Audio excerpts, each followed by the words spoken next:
Caso ultrapassem o tempo limite, haverá um desconto no tempo da conclusão. Os debatedores... Olá, sejam bem-vindos. Esse é o Júri Simulado, gravado pela equipe do jornal da Escola Dona Antônia Valadares. E hoje nós vamos entrevistar as equipes Verde A e Azul A, que tem o tema para debater sobre influência dos jogos.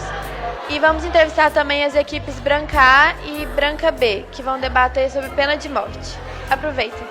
Nós contribuem para aprender fazendo, ao mesmo tempo que melhora a capacidade criativa dos alunos. O livro Steven Johnson, Tudo de Ruim é Bom para Você, ele argumenta que os jogos são muito melhores do que os jogos básicos, por exemplo, o Monopólio.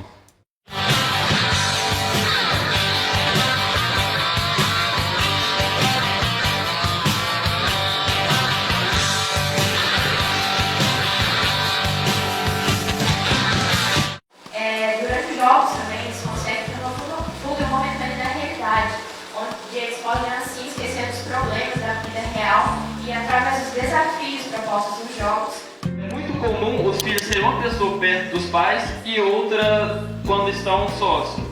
E também foi falado que depois que o filho fez 18 anos, seu comportamento mudou repentinamente, devido ao videogame, segundo eles. Como que foi a preparação dos argumentos da sua equipe e se você fosse da outra equipe, como você poderia ajudá-los a argumentar? A preparação da minha equipe foi mais centrada em fatos e pesquisas, porque acho que só assim a gente tem credibilidade suficiente para convencê-los do contrário do que eles defendem. E além disso a gente pensou também no que eles poderiam falar pra gente, no que eles tentariam refutar. E assim a gente se preparar para poder responder e convencer eles mais uma vez do que eles estavam falando era errôneo. E quanto ao argumento deles, o que eu poderia falar para ajudar é o fato social, de poder separar o jogo da pessoa, que tudo com controle e com determinadas barreiras pode ser controlado e pode evitar essa influência, entendeu? Seria isso. Então, os argumentos da minha equipe estão baseados em pesquisas em outros países que utilizam a pena de morte, porque aqui no Brasil a pena de morte ainda não é utilizada, mas em outros países que utilizam, como Estados Unidos. E um argumento que eles podem usar contra a gente seria os direitos humanos. Por quê? Eles podem falar que a morte vai ser paga com a morte, então é um argumento muito válido, porque não é um argumento que tem tanta réplica. Dos presídios, como vimos nos casos que aconteceu no dia 29/7 aqui no Brasil, em que 58 detentos foram mortos, 16 foram decapitados. Se vocês mesmos citaram que o sistema penitenciário brasileiro só pode liberar o acusado depois de passar por todo o processo, mas vemos que isso não acontece. Vemos direitos humanos são totalmente ignorados dentro dos presídios. Mais de 62% dos presidiários são mortos por doenças dentro dos presídios. Onde estão os direitos humanos? Os presidiários morrem por HIV e o presidiário tem 10 vezes mais chances de contrair HIV dentro dos presídios. Sífilis, tuberculose, como vocês mesmos disseram, ratos, baratas, comidas estragadas. Essas são as realidades do complexo prisional de Pedrinhas e de muitos outros no Brasil. Como que foi a preparação dos argumentos e se você fosse da outra equipe, como você poderia ajudá-los com o argumento? Bom, como eu não fui advogada, eu fui juíza, eu não participei muito da preparação dos argumentos. Mas pelo que eu vi, pelo que eu entendi, eles usaram argumentos que falam que não é os jogos em si que influenciam, mas sim a influência dos pais, da criação da pessoa que pode influenciar. E se eu fosse da outra equipe, um argumento que eu usaria é que muitos dos casos de violência que acontece, muitas vezes é por causa de influência dos jogos que são violentos também. Isso motiva algumas pessoas a agir dessa maneira. Os argumentos da nossa equipe está totalmente formado, né? E a gente está com uma equipe totalmente qualificada, advogados totalmente qualificados, e eu tenho total confiança nos meus colegas de trabalho.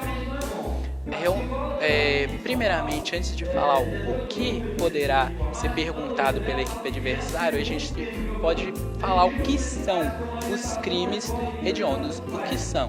São latrocínio, o estupro seguido por morte,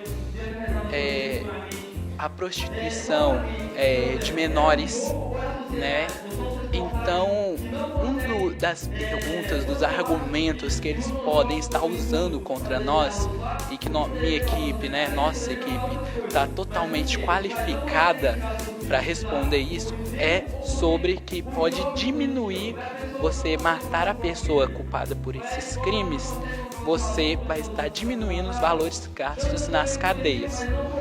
Na verdade não é assim, mas isso vamos deixar para o momento do júri, né? Porque vão ter leis elaboradas para isso. Mas não diminui. Então, são argumentos que a gente está totalmente preparados. Se não for todos, a maioria dos argumentos deles, a gente está preparado para estar respondendo. E totalmente confiante que nós temos chances de ganhar esse júri. Como dito na OMS, é sim considerado um vício. Mas perante a psicologia, um vício é questão de saúde pública, porém, o vício é apenas um progresso, um meio de fuga emocional. Não é tratado como algo que se diz repetindo, como foi exposto pela testemunha de vocês. É um desenvolvimento, é um fator emocional predisposto do indivíduo, é um fator construído. Como já foi citado aqui, a dopamina, que eleva o nível de prazer. E é isso. Eu queria passar a palavra para... Como que foi a preparação para o personagem? Você foi advogado e como que foi preparar para esse papel? Bom, o advogado ele tem que manter uma seriedade, ele tem que sempre manter os olhos diante do seu oponente para demonstrar que ele quer vencer. Ele tem que sempre tentar ficar de frente para o juiz e tentar impactar ao máximo com as palavras, sendo bem claro, usando bem o espaço e tentar ler menos, né, para a ideia ficar mais clara. E para você que foi juíza, como que foi preparar para esse papel? Bom, eu achei que foi uma experiência muito interessante, embora não seja essa profissão que eu quero para minha vida. Foi bom para eu entender como que é o papel de um juiz.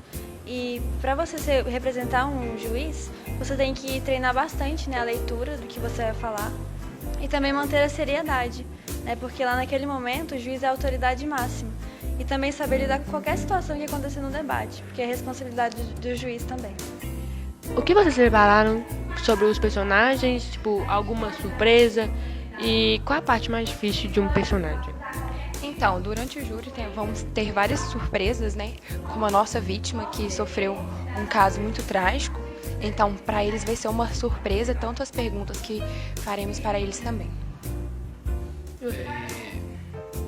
Nossa testemunha também foi um difícil processo, né? Demorou tempos, mas está às portas para acontecer. E nossa testemunha é uma história trágica também, conforme a dela, né? Que está preparada para as perguntas que poderão vir a fazer para elas. Outro fator importante que influencia os advogados totalmente qualificados, né? São vários advogados com diferentes graus de faculdade, podemos dizer, onde a gente deposita total confiança, né? Que estão a par do assunto, ou seja, para auxiliar, ou seja, para debater. Então foi uma tarefa difícil, árdua, mas que nós cremos que terá um resultado, né? Então, total confiança nos meus colegas de trabalho, amigos, entre outros, né, fatores, totalmente confiantes que a gente tem chance de ganhar esse júri. o advogado de acusação disse, né? Tivemos várias dificuldades e uma delas é a incorporação mesmo do advogado, né? Porque apesar de tudo, não é só estar ali e estar falando, né? A gente também tem que incorporar o personagem, porque não é só falar, é o jeito de se posicionar, o jeito de sentar, o jeito de conversar. Então eu também confio muito nos meus colegas que foram formados em boas faculdades. Então a gente aí tem um júri que vai ser um divisor de águas, né? Podemos dizer assim. E vamos ver, né, no final, quem que vencerá esse júri. A Constituição não prevê a pena de morte nem para crimes hediondos. Existe sim a falha do nosso sistema, mas é necessário que a gente busque outras alternativas. Vai valer a pena matar uma vida? Por quê? É muito fácil, vocês não acham? A pessoa comete um crime e simplesmente subiu. A gente tem que pensar que nós somos humanos como eles. Temos que olhar principalmente para a defesa por ser apenas humano. A gente não está aqui defendendo bandidos, não estamos defendendo criminosos e muito menos defendendo assassinos. Mas estamos defendendo que eles, como humanos, merecem sim uma reintegração na sociedade. Apenas isso. Viver o sonho dela novamente foi a melhor sensação depois de todos esses anos, mas mesmo assim eu ainda sinto dificuldade para entrar na sociedade, para aderir no mercado de trabalho, porque em todo lugar que eu vou tem alguma pessoa que tem preconceito com isso que aconteceu, mas é tudo mal entendido e não resolveu nada no meu caso. Antes de tudo, lembrarmos o porquê de estarmos aqui hoje. Não estamos aqui pela violação de um bem material ou de um patrimônio. Nós estamos aqui porque o bem da vida sofre ameaças e a nossa função é de alcançar o impedimento dessa execução. Pois bem, segundo o artigo 5º da Constituição Federal, a pena de morte no Brasil ela é proibida, a não ser em casos extremos, ou seja, em casos de guerra declarados.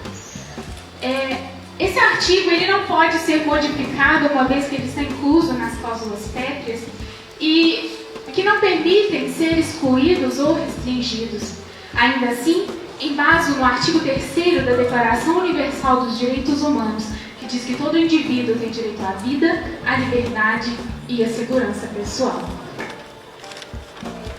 Vale considerar que a capacidade humana de julgar é imperfeita e ela pode ser influenciada por sentimentos ou pessoas, assim como aconteceu no caso da nossa testemunha, de Jefferson Lima, onde os jurados do julgamento foram influenciados pela história que a mídia apresentava na época.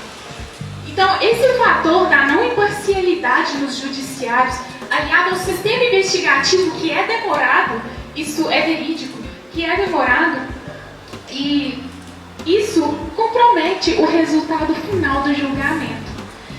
E no Brasil, principalmente no que se refere aos crimes hediondos, é necessária a contratação de um bom advogado para provar a inocência, para a defesa, enfim.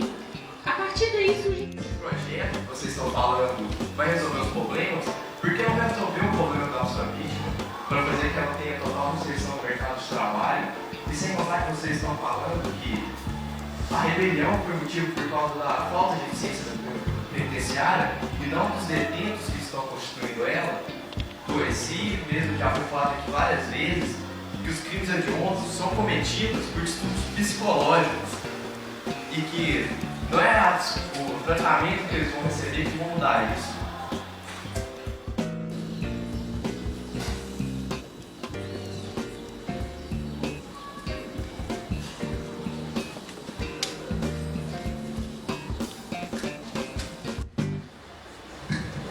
Pela contagem dos votos preferidos pelo Conselho de Sentença, 5 votos a favor e 0 contra. Declaro que a equipe Branca B venceu. Portanto, permanece proibida a pena de morte no Brasil para crimes hediondos. Pela contagem dos votos proferidos pelo Conselho de Sentença, 3 a favor e 2 contra, declaro que a equipe Verde A venceu. Portanto, a partir de hoje, fica estabelecido que há influência dos jogos eletrônicos no Brasil. Declaro encerrados os trabalhos.